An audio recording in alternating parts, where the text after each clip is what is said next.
Thank you, Chair, and thanks also to the ranking member for having me here today. Mr. Liu, I'm sure you're aware, I led a letter alongside 30 of my colleagues here in Congress to the State Department as well as to the President. You've got it right there. Talking about credible allegations of election rigging in the Pakistani elections, and we urged that the administration withhold recognition of the new government in Pakistan until a credible and transparent investigation on election interference had been conducted.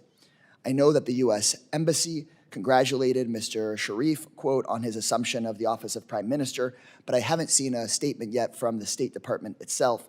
So just so we're clear at this point, yes or no, has the U.S. officially recognized the new government in Pakistan? Representative Kesar, I would like to answer with a yes or no. The actual answer is a little more complicated, if you'll allow me. The government of the United States, we don't actually go around recognizing or withholding recognition of new governments. That's not something we do anywhere around the world. What we do is we decide whether we're going to engage with a government. And so, yes, you have seen actions by our ambassador, our embassy. We are, in every interaction with this government, stressing the importance of accountability for election irregularities, sir.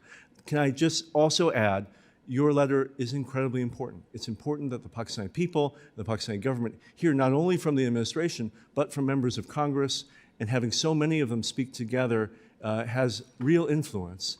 The administration largely agrees with your recommendations. We have done many of the things that you have proposed. We have said publicly and privately that we want to see transparent and credible investigation of election irregularities. We have called for accountability for mass detentions of people in the opposition, and we have said loudly and clearly that military trials for civilians accused of crimes after May 9th is not in keeping with international norms.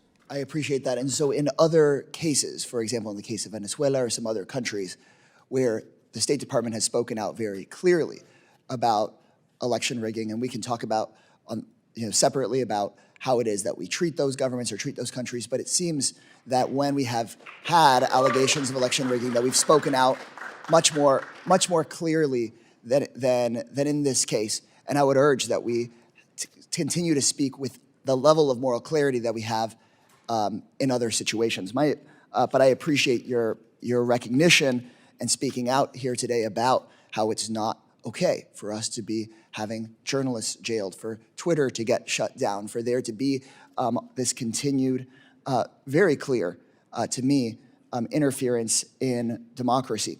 Given the credible allegations of fraud and rigging, what gives you confidence that this government will have the democratic legitimacy necessary, not only for the interests of the Pakistani people, but for the interests of the United States?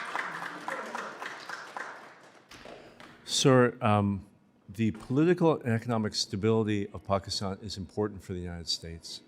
It is important that the Pakistani people... And I'm short on time. Is it your sense right now that there is going to be that democratic legitimacy, or do we have real concerns? I'm sorry, I have one more question for you, so just give me your... Sir, I think that's up to the process ongoing now in the Electoral Commission of Pakistan.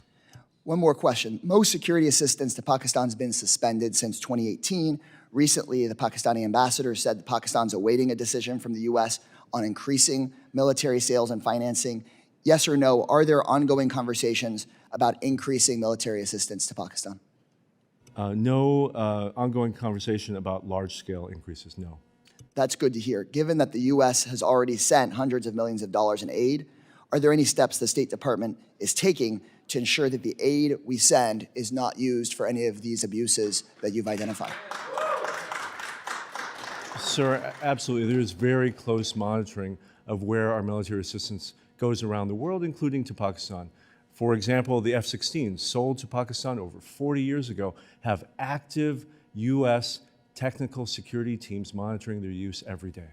Thank you for that. Has the U.S. identified any units of military or security forces that would not be eligible for aid? Yes. We have identified those.